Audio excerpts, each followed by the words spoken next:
Allah and olsun son dövrlər olur, bax, dərdləşirik də biz indi.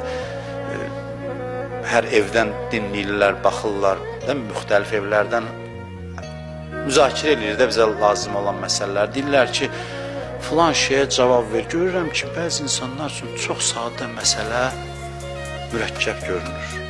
Deyirəm, Allah, nə cavab verim, nə deyim, nə izah edeyim? Axı, çətin bir şey yoxdur burada bunu anlamaq. Vallahi, hərdən adam lal olmaq istəyir, deyir, sakit deyansın ki, qoy özü başa düşsün. Vallahi, nə deyim axı? Nə başa salım? Nə var burada başa düşməməli?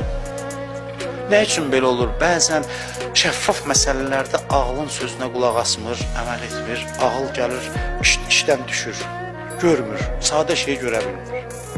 Məndən də izahat tələb eləyir. Bax, izah eləyib özümü də o məsələndə hər şey dəyərdən niyə salır? Cəmiyyətə də hörmətsizlikdir bu. Bəzi şeyləri cəmiyyətə izah eləmək ona qarşı hörmətsizlikdir. Uşaq bağçası deyil ki, yetkin insanlardır.